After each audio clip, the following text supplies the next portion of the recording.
தமிழ் திகழ் வழங்கும் 8ஆம் வகுப்பு தமிழ் இயல் 1 ஒரு மதிப்பெண் வினாவிடைகள் முழுவதும் தமிழ்மொழி வாழ்த்து. இந்தியா விஜயா முதலான இதழ்களை நடத்தி விடுதலை போருக்கு வித்திட்டவர் பாரதியார்.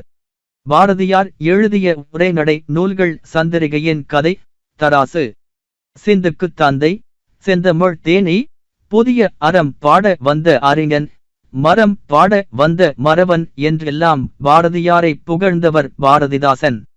நிரந்தரம் என்ற சொல்லின் பொருள் காலம் முழுமையும், வைப்பு என்ற சொல்லின் பொருள் நிலப்பகுதி, சூழ்கலி என்ற சொல்லின் பொருள் சூழ்ந்து உள்ள அறியாமை இருள், வன்மொழி என்ற சொல்லின் பொருள் வளமிக்க மொழி, இசை என்ற சொல்லின் பொருள் புகழ், தொல்லை என்ற சொல்லின் பொருள் பழமை, துன்பம், ஆழிக்கு இணை, சந்தக்கவிமணி என குறிப்பிடப்படுபவர் தமிழகனார்.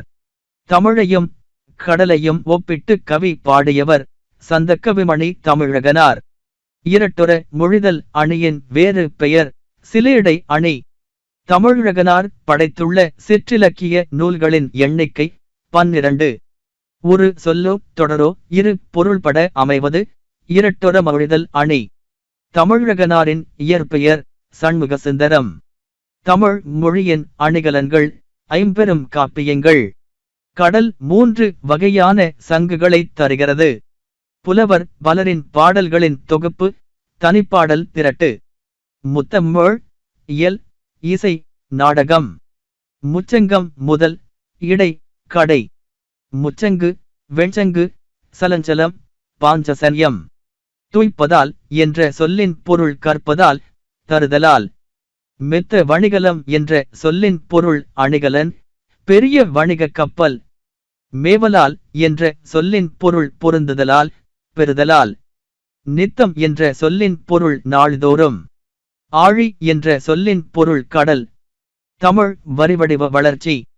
மனிதன் தோன்றிய காலத்தில் தனது தேவைகளையும் கருத்துகளையும் மற்றவர்களுக்கு தெரிவிக்க பயன்படுத்தியது செய்கை.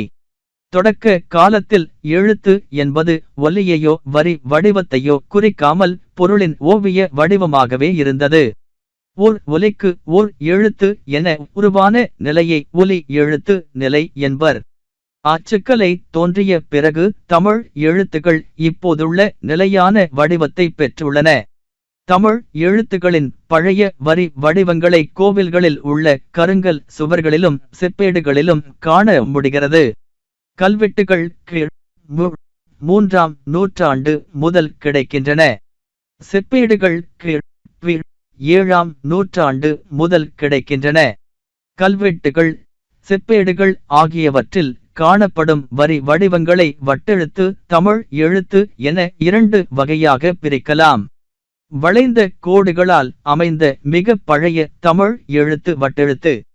கடைச்சங்க காலத்தில் தமிழகத்தில் எழுதப்பட்ட எழுத்துகள் கண்ணெழுத்துகள். பழங்காலத்தில் கற்பாறை, செப்பேடு, ஓலை போன்றவற்றில் எழுதினர். தமிழ் மொழியை எழுத எழுத்துகள் வழக்கில் இருந்தன. ஆரச்சலூர் கல்வெட்டில் தமிழ் எழுத்தும் வட்டெழுத்தும் கலந்து எழுதப்பட்டுள்ளன. அகரவரிசை உயிர்மெய் குறில் எழுத்துக்களை அடுத்து பக்கப்புள்ளி இடப்பட்டால் அவை நெடிலாக கருதப்பட்டன. நெடிலை குறிக்க ஒற்றை புள்ளிக்கு பதிலாக இக்காலத்தில் பயன்படுத்தப்படுவது துணைக்கால்.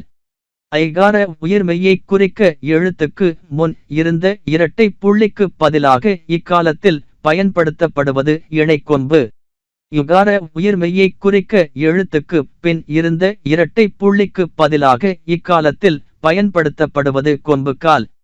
குற்றியலிகர எழுத்துகளின் மேல் புள்ளியிடும் வழக்கம் இக்காலத்தில் வழக்கொழிந்துவிட்டது. தமிழ் எழுத்துகளில் மிக பெரும் சீர்திருத்தத்தை செய்தவர் வீரமாமுனிவர். சொற்பூங்கா.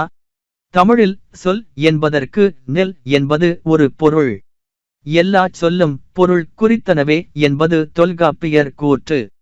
மொழி என்பதற்கு சொல் என்பது ஒரு பொருள். நெட்டெழுத்து 7 ஓரெழுத்து ஒரு மொழி என்று கூறியவர் தொல்காப்பியர். ஓரெழுத்து ஒரு மொழி 42 என்கிறார் நன்னூலார். காட்டு பசுவுக்கு ஆமா என்று பெயர். அம்புவிடும் கலையை ஏகலை என்றது தமிழ். அம்புவிடும் கலையில் வல்லவனை ஏகலைவன் என்று பாராட்டுகிறோம். செந்தமிழ் அந்தணர் என்று அழைக்கப்படுபவர் இரா. இளங்குமரனார். இளங்குமரனார் எழுதிய நூல்கள் இலக்கண வரலாறு, தமிழிசை இயக்கம், தனித்தமிழ் இயக்கம். தேவநேயம் என்னும் நூலை தொகுத்தவர் இரா. இளங்குமரனார். திருச்சிக்கு அருகில் அல்லூரில் திருவள்ளுவர் தவச்சாலையையும் பாவாணர் நூலகத்தையும் அமைத்தவர் இரா. இளங்குமரனார். எழுத்துகளின் பிறப்பு. உயிரின் முயற்சியால் உடலின் உள்ளிருந்து எழும் காற்றானது மார்பு, தலை, கழுத்து, மூக்கு ஆகிய 4 இடங்களுள் ஒன்றில் பொருந்தி இதழ், நாக்கு, பல், மேல்வாய் ஆகிய உறுப்புகளின் முயற்சியினால் வெவ்வேறு ஒலிகளாக தோன்றுகின்றன. எழுத்துகளின் பிறப்பை இடப்பிறப்பு, முயற்சி பிறப்பு என 2 வகையாக பிரிக்கலாம். உயிரெழுத்துகள் 12 கழுத்தை இடமாக கொண்டு பிறக்கும். வல்லின மெய் எழுத்துகள் 6 மார்பை இடமாக கொண்டு பிறக்கும். மெல்லின மெய் எழுத்துகள் 6 மூக்கை இடமாக கொண்டு பிறக்கும். கழுத்தை இடமாக கொண்டு பிறப்பன இடையின மெய் எழுத்துகள். ஆயுத எழுத்து தலையை இடமாக கொண்டு பிறக்கும். வாய் திறத்தலாகிய முயற்சியால் பிறக்கும் எழுத்துகள் அ.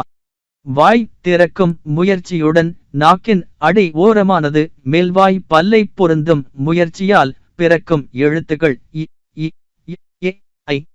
வாய் திறக்கும் முயற்சியுடன் உதடுகளை குவிப்பதால் பிறக்கும் எழுத்துகள் உ, உ, உ, உ, இ.